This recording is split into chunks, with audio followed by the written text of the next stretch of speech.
ये हो क्या रहा है, ये तो तस्वीर नहीं किया जा सकता था। रिजल्ट ये है 146 कंट्रीज इन द वर्ल्ड आज भारत की परमानेंट सीट की जो दावेदारी है उसके ऊपर मोहर लगा रहे हैं। सोचिए, संयुक्त राष्ट्र की विशालकाय बैठक हो रही है, मेज पर अमेरिका, रूस, चीन, ब्रिटेन और फ्रांस जैसे देश बैठे हैं और अचानक भारत भी उसी पंक्ति में एक नई ताकत के रूप में उभरकर सामने आता है।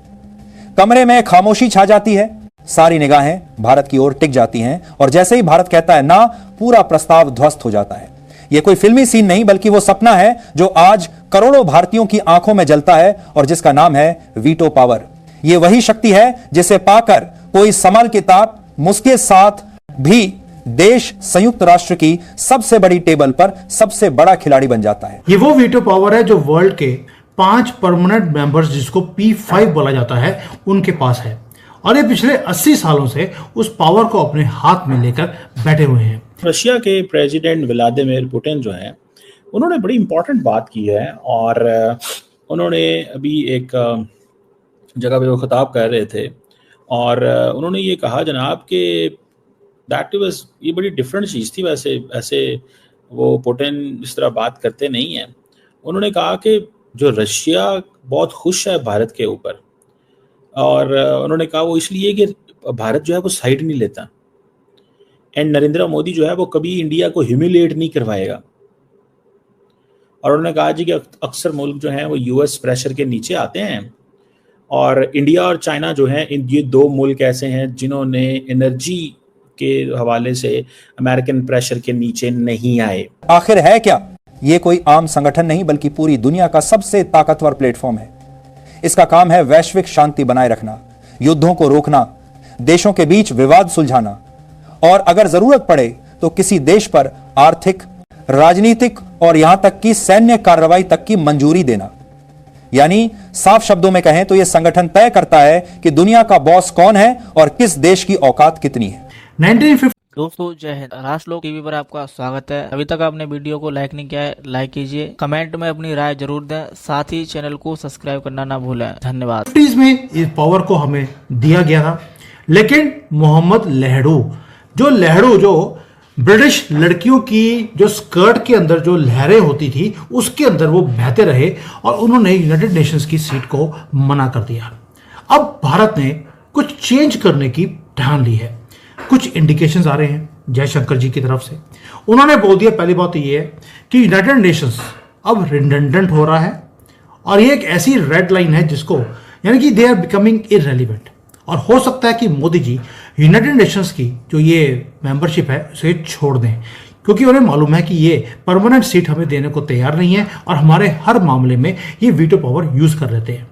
आप उस कंट्री का नाम सुनकर हैरान रह जाएंगे जो हमारी इस परमानेंट मेंबरशिप को रुकवा रहा है। आपके दिमाग में होगा वो तुर्की है, पाकिस्तान है, चाइना है। वेट कीजिए, नाम देने वाला हूं जो इस बार जयशंकर जी ने नाम लेकर बोला है। अब जयशंकर जी ने बोला क्या, मोदी जी का इंडिकेशन क्या था? पहली बात ये, भारत अपना खुद का यूनाइटेड नेशंस खड़ा कर रहा है। उन्होंने बोला कि भारत ऑलरेडी ग्लोबल साउथ की कंट्रीज को लीड करता है। ये सारे वो डेवलपिंग नेशंस हैं जो कि ब्रांडेड लाइन के नीचे आते हैं।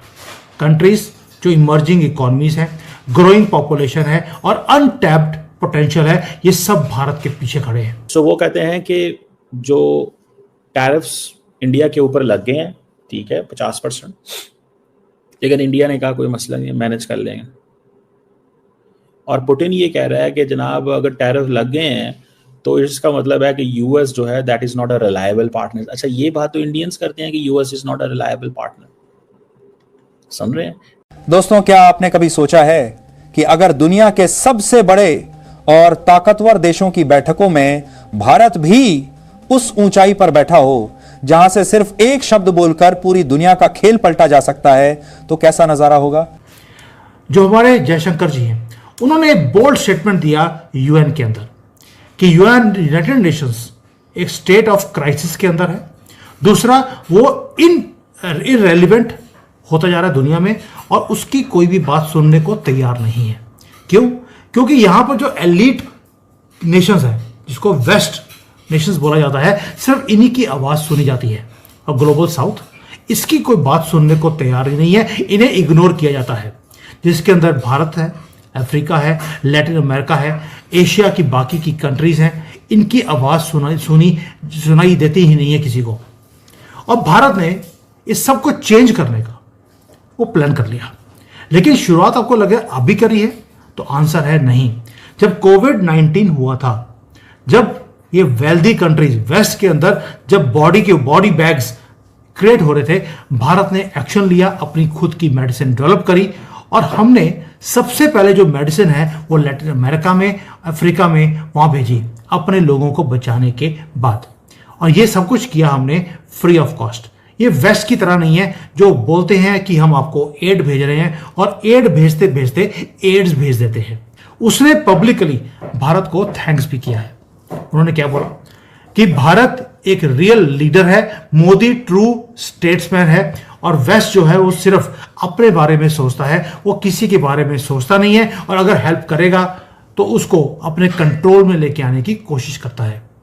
और यही जो हमारी पावर है, ये दुनिया ने देखना शुरू कर दिया, यही हमारी डिप्लोमेटिक स्ट्रेंथ। रिजल्ट ये है 146 कंट्रीज इन द वर्ल्ड आज भारत की परमानेंट सीट की जो दावेदारी है उसके ऊपर मोहर लगा रहे हैं। सो पॉइंट यहाँ पे बहुत सीधा सा है कि ये समझ रहे हैं, इंडियंस ये कह रहे हैं कि हमारे साथ रशिया खड़ा हुआ है, और रशिया ने भी बेसिकली हाथ दिया है इंडिया को और कहा है कि भाई तुम घबराओ मत, हम तुम्हारे साथ हैं, तुम इसमें बोल लो, टेंशन मत लो, तुम्हें कुछ नहीं होगा, तुम्हारे इंटरेस्ट को हम वॉच करेंगे।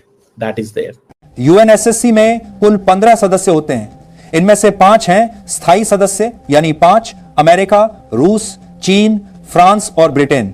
और इन 5 के पास है सबसे घातक हथियार, वीटो पावर। अब वीटो पावर होती क्या है? सीधी सी बात, अगर दुनिया का सबसे बड़ा फैसला भी हो रहा हो और इन 5 में से कोई एक भी ना कह दे तो पूरा प्रस्ताव ध्वस्त हो जाता है। मतलब सारी दुनिया चाहे हां कहे, लेकिन अगर एक ने ना कर दिया तो मामला खत्म। यही वीटो पावर भारत चाहता है। जो अफ्रीका के कंट्रीज है, लैटिन अमेरिका है, इंडोनेशिया, वियतनाम, इन सब ने बोल दिया वो भारत के साथ खड़े हैं। इवन यूरोप भी हमारे साथ खड़ा है। ऑपोजिशन आ रही है तो सिर्फ एक कंट्री के साथ। क्या आप वो गैस कर सकते हैं कौन सी कंट्री है? लिख देना नाम मेरे बोलने से पहले। कंट्री आपको लगेगा पाकिस्तान होगा, वो इररिलेवेंट है पूरी दुनिया में, उसको कोई सुनता नहीं है। तुर्की है, वो सिर्फ नॉइस क्रिएट कर सकता है, किसी की ना उसकी कोई सुनता है ना ही उसकी कोई वॉइस है, सिर्फ नॉइस है। चाइना हमारे साथ खड़ा है, सरप्राइजिंगली वो भारत को सपोर्ट कर रहा है। कौन है वो? वो है यूनाइटेड स्टेट्स ऑफ अमेरिका। हमारी जो राइज है वो तंग कर रही है अमेरिका के अंदर जो एलीट्स हैं, जो वहां पर ग्लोबलिस्ट हैं, जो वहां पर डीप स्टेट है। That is an Indian perspective कि वो हमारे काम आया। हमने ये भी हाल ही में भारत और पाकिस्तान की जंग के अंदर देखिए, इंडियंस अफोर्ड कर सकते हैं S-400, पाकिस्तान नहीं अफोर्ड कर सकता। याद रखिए, $1 बिलियन प्लस की वो बैटरी और वो सारा कुछ होता है, तो उसको इस्तेमाल करना। और फिर इंडिया की ये भी एक होती है कि अगर इंडिया ने ले लिया तो पाकिस्तान नहीं लेगा, इंडिया ने ले लिया है तो फिर ये पाकिस्तान नहीं ले सकता।